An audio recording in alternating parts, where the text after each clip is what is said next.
tell me what's wrong and why you never said you felt that way. And guess you're trying to stay strong and fake a smile until I look away. But I've known you too long. So yan mga guys, mga kabogag, tingnan natin ang ating sidecar kung okay na.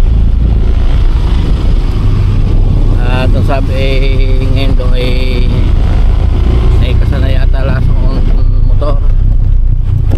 Tingnan natin kung makukuha natin bukas ang hapon ating sidecar. Tricycle na pala kasi nandun ang motor. Makukuha natin ang tricycle bukas. Ito na yun sana.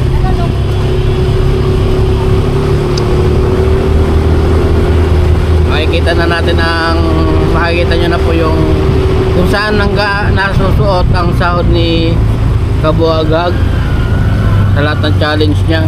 Halos lahat may pinuntahan. Nung unang sali niya kay Idol Jabber, ang napagawa doon nasuot ang sahod niya sa bahay namin. Halos lahat ng sahod ni Kabuagag ay doon napapunta. Kaya hindi na maubos man ang pera ng sahod ni Kate. Kita namin kung nasaan. Bagos itong challenge naman na pangalawa ni Idol, hindi man nakasapat pang sidecar. Nakasali siya kay Kuya Bidog. Nakasali siya sa Kuya Bidog. Yun ay palsak niya ang kalahati rin ng sinahod niya sa Kuya Bidog. Nakakulangan sa challenge ni Idol. Yun. Wala na pupunta ang sahod ni Kabuagag sa sidecar.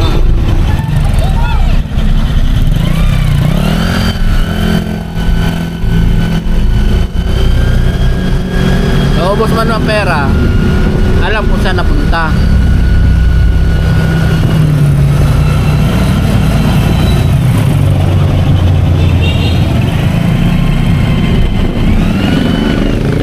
Pa-support po ang bagong channel ni Shane and Wow Vlog. Pa-support po.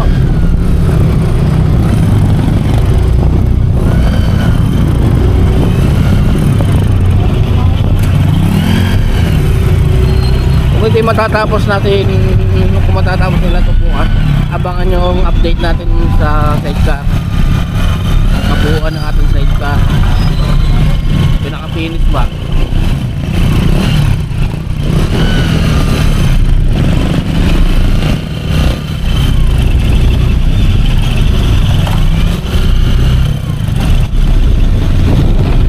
Sana kanina pa akong tanghali pupunta doon.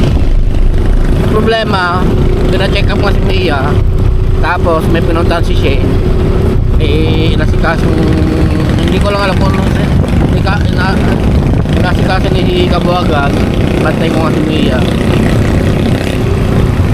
linayo siya sa Dungganon kasi pina-check up niya si Mia, pinasa niya yung mga papeles sa Dungganon para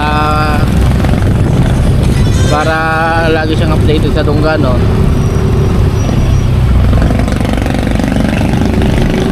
Sana naman ay maayos din ang channel ni kasi ang hirap talaga ng pinagdaanan niya para ma-monetize lamang sa channel niya yun. Tapos magkakaganon lang.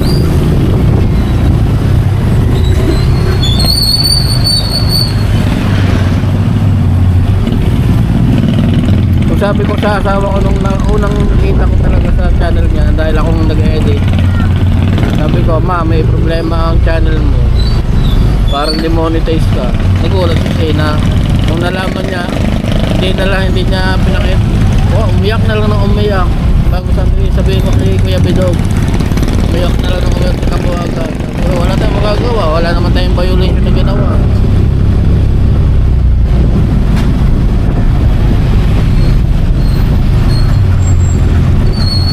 Kawawa naman si Kabuagag, panibagong na naman. Sisikap na naman namin ang gagawin. Hindi muna kami masyado nag-upload at inuuna muna namin ang challenge ni Kuya Bidogs. Tapusin lang po na namin ang ang challenge ni Kuya Bidogs bago namin na-uploadan yung yung bagong channel.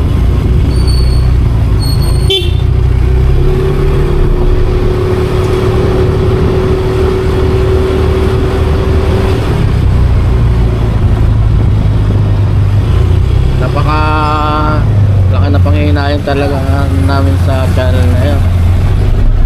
O ba naman kuha mo na buwan-buwan nasahod ka, kuha mo na pambayad ng ilaw, ng kuryente, ng wifi, nakukuha mo na doon.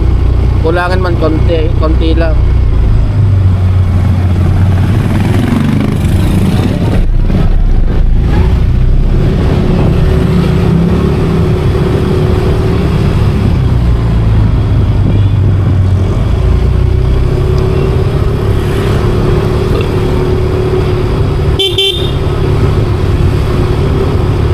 Napakahirap.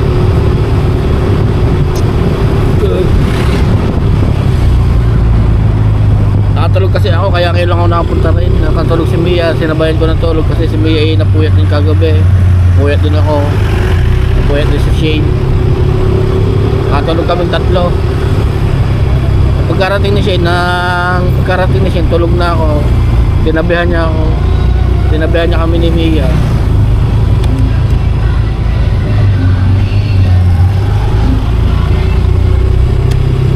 Alas 2 na yata kami nakatulog kagabi. Gawa ng aming anak ay hinihika. Kaya pina-check up ni Shin kanina.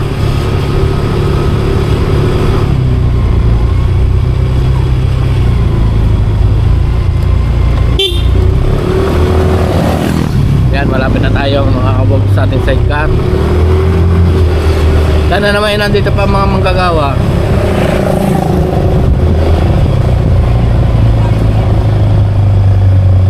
Kalata ko ito na eh. Kalata ko ito nang nakakasang ito eh.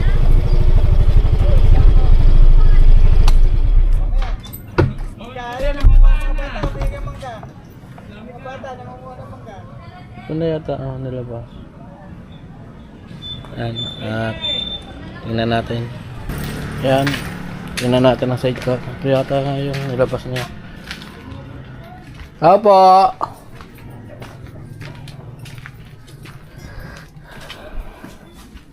Aray ko. Wala. Yun nga yun, nilabas na nila. Pagtutulungan na sila nila siguro bukas. Hindi pa pala naikasa. Ito yung ano.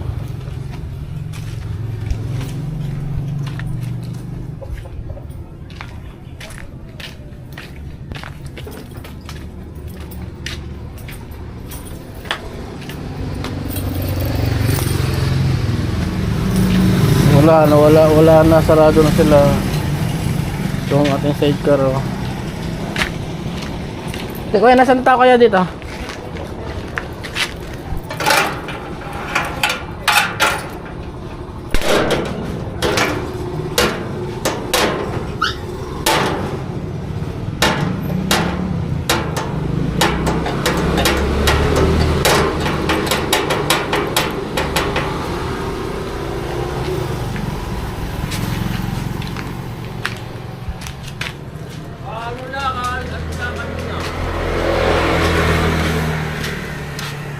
Kakalis lang. Ano lang, bukas daw yung walang ilaw, ito nga ba? Hindi ko alam. Bukas daw yung walang ilaw, alas 9 may garuan kahapon na eh. Patay tayo dyan. Tapos na naman ang nagusyo. Wala bang generator? Wala. Paano yan pag nawala ng kuryente? Bagong araw na naman.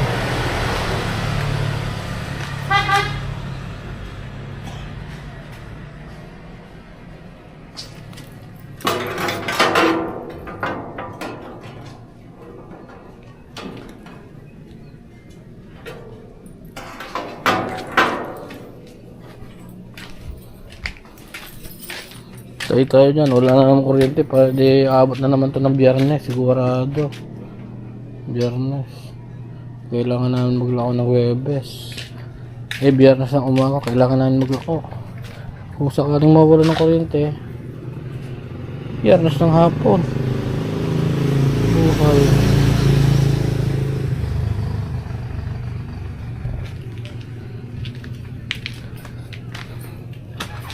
Tumagal lang tumagal.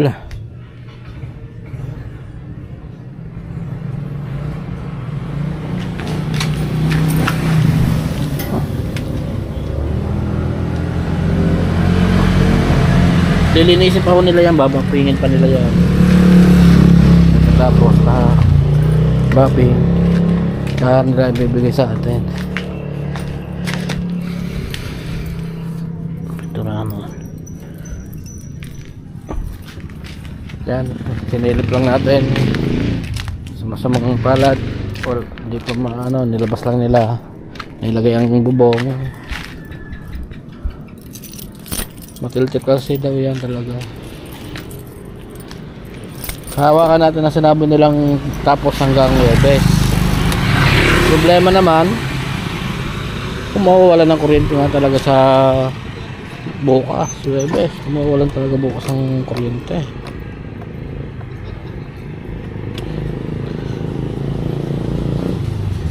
Ano pa to?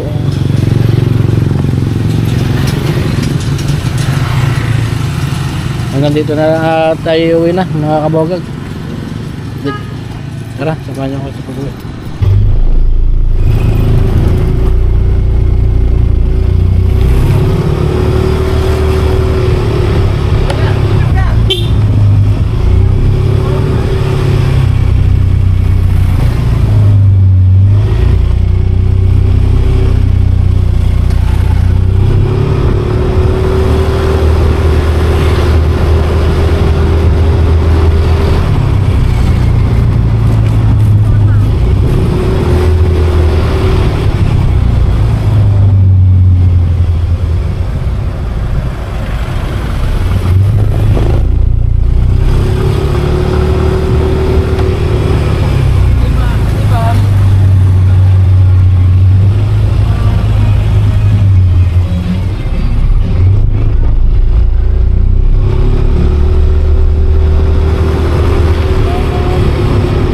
Pauwi na tayo mga kabogag. Date ko na lang kayo pag natapos ang sidecar at pag nakuha na namin, para kita nyo kabuuan ng ating pinagawang sidecar.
nandito na tayo.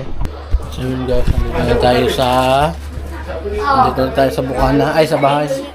Update na lang namin kayo sa ano. Update na lang sa sidecar sa susunod na araw, mga papa.